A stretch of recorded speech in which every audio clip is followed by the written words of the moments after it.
Hello guys, welcome back to my channel the programming path. तो आज हम इस वीडियो में एक सिंपल सा रॉक पेपर सीजर्स गेम को डेवलप करेंगे। तो जो भी हमने अब तक सीखा है उनको यूज़ करके इस गेम को बनाएंगे। ओके, तो गेम बनाने से पहले एक और मॉड्यूल के बारे में जानेंगे जिसका नाम है रैंडम। तो ये रैंडम मॉड्यूल एक पाइथन का बिल्ट इन लाइब्रेरी है जो रैंडम सेलेक्शंस को परफॉर्म करने के लिए यूज़ होता है। तो आज इस गेम को बनाने के लिए हम रैंडम में चॉइस मेथड का यूज़ करेंगे। ओके, तो इसका ये सिंटैक्स है रैंडम डॉट चॉइस, इसके बाद एक सीक्वेंस लिस्ट टपल आप जो भी देना चाहते हो वो दे सकते हो। इसमें से रैंडमली एक एलिमेंट को सेलेक्ट करेगा। ओके, इस तरह से रैंडम चॉइसेस को मेड करने के लिए यूज़ करेंगे। ओके, तो चलिए शुरू करते हैं। सो इस गेम के कुछ कंडीशंस होते हैं, तो पहले वो विनिंग के कंडीशंस क्या है वो देखते हैं। तो गेम के कंडीशंस क्या होते हैं? अगर एक मूव रॉक है और एक मूव सीजर्स तो रॉक जीतेगा। अगर पेपर और रॉक है तो पेपर जीतेगा। अगर सीजर्स और पेपर है तो सीजर्स जीतेगा। तो इन्हीं कंडीशंस को हम गेम में यूज़ करेंगे। तो वी एस कोड में हमने rock paper scissors dot p y नाम का फाइल बना लिया है। तो इस गेम के लिए रैंडम मॉड्यूल का यूज़ करेंगे जो कि पाइथन का बिल्ट इन लाइब्रेरी है। तो उसे यूज़ करने के लिए हमें पहले इसे इंपोर्ट करना होगा।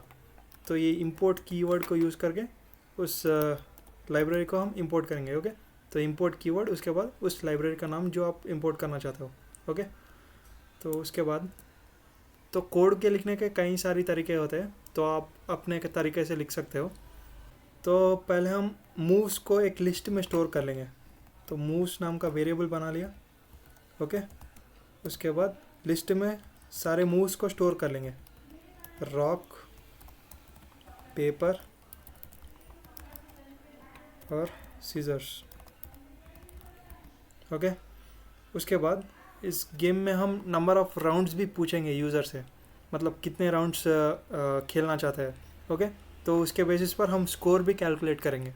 ओके, और फाइनली स्कोर भी प्रिंट कर देंगे और कौन जीता वो स्टेटमेंट भी प्रिंट करेंगे। ओके, तो पहले हमने मूव्स बना लिया, एक लिस्ट में स्टोर कर लिया। उसके बाद यूज़र से पूछेंगे कितने राउंड्स खेलना है, तो एक variable number of rounds. Okay, user से इनपुट लेंगे तो वो इंटीजर वैल्यू होगा, उसीलिए इंट डेटा टाइप। ओके, तो यहाँ पर लिखेंगे enter number of rounds you want to play.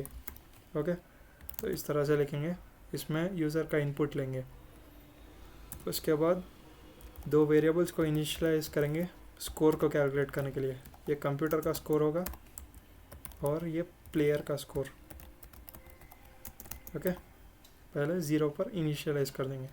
उसके बाद लूप को स्टार्ट करेंगे, फॉर लूप यूज़ करेंगे। For I in range of उस नंबर ऑफ राउंड्स, यूज़र कितने राउंड्स देगा उतने राउंड्स ये लूप चलेगा। Okay, number of rounds. उसके बाद हम राउंड्स को डिफ्रेंशिएट करने के लिए राउंड का नंबर भी प्रिंट कर देंगे। ओके, इस तरह से राउंड, तो i+1 मतलब i ज़ीरो से स्टार्ट होगा, तो 0+1 राउंड 1 इस तरह से वो दिखाई देगा। ओके, उसके बाद हम चॉइस सेलेक्ट करेंगे। कंप्यूटर एक रैंडम चॉइस को सेलेक्ट करेगा। ओके, इन मूव्स में से एक रैंडम चॉइस को सेलेक्ट करेगा कंप्यूटर, तो ये कंप्यूटर का मूव होगा। कंप्यूटर वेरिएबल में स्टोर करेंगे कंप्यूटर का मूव। तो रैंडम डॉट चॉइस ऑफ इस लिस्ट को पास कर देंगे, मतलब मूव्स। ओके, तो इस तरह से लिखने से इन तीनों एलिमेंट्स में से एक एलिमेंट को चूज़ करेगा, एक मूव को चूज़ करेगा, तो ये कंप्यूटर वेरिएबल में वो मूव स्टोर हो जाएगा। तो वो होगा कंप्यूटर का मूव। अभी हमें चाहिए प्लेयर का मूव। ओके, तो प्लेयर इक्वल टू इंट, एक इंटीजर वैल्यू लेंगे प्लेयर से, एंटर यूर मूव। ओके, और यहाँ पर हम नंबर्स से मूव्स को डिफाइन करेंगे। Print enter 1 for rock, 2 for paper और 3 फॉर सीजर्स। ओके, इस तरह से लिख देंगे। तो ये नंबर्स के हिसाब से हम यूज़र का मूव स्टोर करेंगे। तो अब यहाँ पर हम एक कंडीशन को चेक करेंगे, इफ़ प्लेयर इन 1, 2, 3। ओके, तो यहाँ पर क्या हो रहा है, इस मेंबरशिप ऑपरेटर को यूज़ करके हम देख रहे हैं कि प्लेयर का मूव जो है ये 1 या 2 या 3 वैल्यूज़ में से ही है या नहीं, क्योंकि अगर 4 या 5 दबाएगा तो वो इनवैलिड मूव हो जाएगा। तो यूज़र अगर वो मूव सेलेक्ट करेगा तो एल्स ब्लॉक में वो भेजेंगे। तो एल्स में हम प्रिंट कर देंगे इनवैलिड मूव। ओके, यूज़र का मूव सिर्फ 1, 2, 3 में से ही होना चाहिए। ओके, तो यहाँ पर हम इफ़ के कंडीशन सब सेट करेंगे। तो जो भी मूव्स कंप्यूटर और प्लेयर सेलेक्ट किया है उन्हें प्रिंट कर देंगे। तो इनमें पहले कंप्यूटर का मूव प्रिंट कर देंगे, computers move. Okay, computers move में हम कंप्यूटर वेरिएबल में कंप्यूटर का मूव स्टोर किए है तो वहीं यहाँ पर लिखेंगे। उसके बाद प्लेयर का मूव, प्लेयर्स मूव। ओके, तो प्लेयर्स का मूव हम यहाँ पर प्लेयर में ओनली नंबर स्टोर कर रहे हैं, तो ये नंबर को हम इस लिस्ट के इंडेक्स की तरह यूज़ करके उस मूव का एक्सेस करेंगे। तो मूव्स ऑफ प्लेयर -1, तो इस तरह से प्लेयर का मूव आ जाएगा, क्योंकि मूव्स के अंदर सारे मूव्स डिफाइन किए हुए हैं। Okay, rock paper scissor. तो प्लेयर जब 1 को सेलेक्ट करेगा, 1 मतलब रॉक, हमने यहाँ पर लिखा है 1 मतलब रॉक, तो यहाँ पर प्लेयर 1 सेलेक्ट करेगा। पर 1 लिस्ट का इंडेक्सिंग 0 से स्टार्ट होता है, इसीलिए हम -1 लिखे। तो 1 - 1 0, तो रॉक सेलेक्ट होगा। इस तरह से प्लेयर का मूव हम यहाँ पर प्रिंट कर देंगे। ओके, लिस्ट को एक्सेस करके। उसके बाद अब एक्चुअल विनिंग कंडीशंस को चेक करेंगे, सारे पॉसिबिलिटीज़ को। ओके, तो अगर पहला कंडीशन, अगर कंप्यूटर का मूव = प्लेयर का मूव। ओके,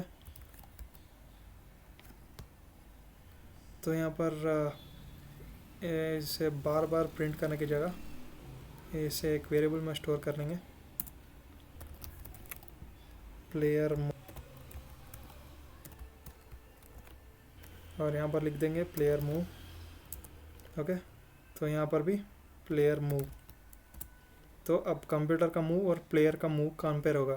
तो यहाँ पर इसका मतलब है कंप्यूटर का और प्लेयर का मूव सेम है, तो सेम है तो हम किसी को पॉइंट्स नहीं देंगे, सिंपली प्रिंट कर देंगे, प्रिंट नो वन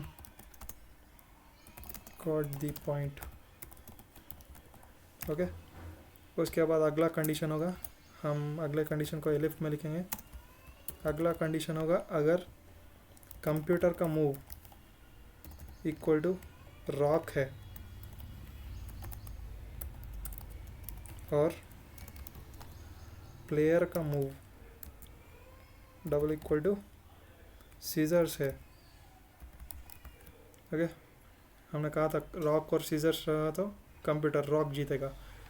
और भी तो इस एलिफ स्टेटमेंट में हम सारे कंप्यूटर के विनिंग कंडीशंस को सेट करेंगे। तो ये रॉक और सीजर्स रहने से कंप्यूटर का रॉक जीतेगा, और इस तरह से सारे कंप्यूटर के विनिंग कंडीशंस को सेट करेंगे। और computer = paper and player move = rock. उसके बाद और computer = scissors and player move = paper. तो यहाँ पर भी सीजर्स और पेपर में सीजर्स, कंप्यूटर जीतेगा। तो ये सारे कंडीशंस कंप्यूटर के विनिंग के लिए है। तो अगर ये इन 3 कंडीशंस में से कोई भी कंडीशन हुआ तो कंप्यूटर को स्कोर मिलेगा। तो कंप्यूटर के स्कोर के वेरिएबल को अपडेट कर देंगे। अब computer score plus c equal to 1 कर देंगे, इंक्रीमेंट कर देंगे 1 से। ओके, तो 0 की जगह अब 1 हो जाएगा। उसके बाद इस तरह से स्टेटमेंट भी प्रिंट कर देंगे एफ स्ट्रिंग को यूज़ करके। कंप्यूटर गॉट, सो कितने पॉइंट्स मिले हैं वो उसे उस स्कोर वेरिएबल को प्रिंट कर देंगे, कंप्यूटर स्कोर पॉइंट्स। तो अगर 1 पॉइंट मिला तो कंप्यूटर गॉट यहाँ पर 1 पॉइंट्स बोल के इस तरह से प्रिंट हो जाएगा। तो यहाँ पर हमने कंडीशंस अगर सेम हुए तो क्या होगा उसे डिफाइन कर दिया, अगर कंप्यूटर के विनिंग कंडीशंस को डिफाइन कर दिया, और बचा वो है प्लेयर के विनिंग कंडीशंस, तो डायरेक्टली हम एल्स में लिख दे सकते हैं, क्योंकि और कोई पॉसिबिलिटी नहीं बचता। क्यों, या तो फिर सेम मूव्स आ सकते हैं, या तो फिर इन मूव्स से आ सकते हैं जो कंप्यूटर को स्कोर मिलेगा, और बाकी के मूव्स प्लेयर के विनिंग मूव्स होंगे। तो यहाँ पर डायरेक्टली हम प्लेयर के स्कोर को बढ़ा देंगे। ओके, सेम उसी तरह से प्लेयर के पॉइंट्स को प्रिंट कर देंगे। ओके, यहाँ पर player got player score points. Okay, तो इस तरह से इसमें प्लेयर के पॉइंट्स अपडेट होंगे और प्रिंट हो जाएंगे। तो यहाँ पर इन स्टेटमेंट्स में हमने सारे विनिंग कंडीशंस और सारे पॉसिबिलिटीज़ को चेक कर चुके हैं। तो उसके बाद यहाँ पर हम एक एम्प्टी प्रिंट स्टेटमेंट लिखेंगे। तो ये प्रिंट स्टेटमेंट क्या करेगा, एक न्यू लाइन, एक एम्प्टी लाइन छोड़ देगा। ये क्यों लिख रहे हैं, क्योंकि यहाँ पर हम राउंड्स को डिफाइन कर रहे हैं। तो राउंड 1 के बाद ये पूरा रन होने के बाद एक एम्प्टी लाइन छोड़ के फिर राउंड 2 दिखेगा, तो अच्छा विजिबिलिटी होगा। ओके, तो गेम के सभी कंडीशंस को यहाँ पर हमने चेक कर लिए और सभी पॉसिबिलिटीज़ को हैंडल कर लिए। उसके बाद यहाँ पर हम स्कोर भी अपडेट कर चुके हैं। तो फाइनली हमें स्कोर को प्रिंट करना है और विनर को है ना उसे डिसाइड करना है। तो सारे राउंड्स होने के बाद हम लूप के बाहर आ सकते हैं और इस तरह से कुछ स्कोर बोर्ड दिखाने के लिए इस तरह से कुछ प्रिंट करेंगे। सो टोटल स्कोर इस तरह से प्रिंट कर देंगे। तो उसके बाद कंप्यूटर और प्लेयर का स्कोर प्रिंट कर देंगे। तो कंप्यूटर स्कोर, ओके, कामा कंप्यूटर स्कोर वेरिएबल में वो अपडेट होके रहेगा। उसके बाद प्लेयर का score, player score, okay, player score variable में वो वैल्यू रहेगा। उसके बाद हम विनर को डिसाइड करना है, तो विनर के कंडीशंस चेक करेंगे। अगर कंप्यूटर का स्कोर ज़्यादा हुआ तो विनर कंप्यूटर है, अगर प्लेयर का ज़्यादा हुआ तो प्लेयर विनर है। अगर सेम हुआ तो उसे भी हैंडल करना पड़ेगा। तो computer score, if computer score double equal to player score, तब प्रिंट कर देंगे it was a time match, इस तरह से कुछ प्रिंट कर देंगे। ओके, उसके बाद एल्स, अगर सेम नहीं हुआ एल्स, तो यहाँ पर एल्स के अंदर फिर से इफ एल्स को यूज़ करके हम स्कोर्स को कंपेयर कर सकते हैं, या तो फिर हम टर्नरी ऑपरेटर को भी यूज़ कर सकते हैं। ओके, एक वेरिएबल लिखेंगे विनर। ओके, उसके बाद टर्नरी ऑपरेटर को यूज़ करेंगे। टर्नरी ऑपरेटर का सिंटैक्स होगा, पहले ट्रू वैल्यू लिखना है, तो कंप्यूटर, उसके बाद इफ़ कंडीशन, फिर कंडीशन क्या है वो लिखना है, computer score greater than player score, फिर एल्स में फॉल्स वैल्यू। Okay, player. तो ये टर्नरी ऑपरेटर का सिंटैक्स है।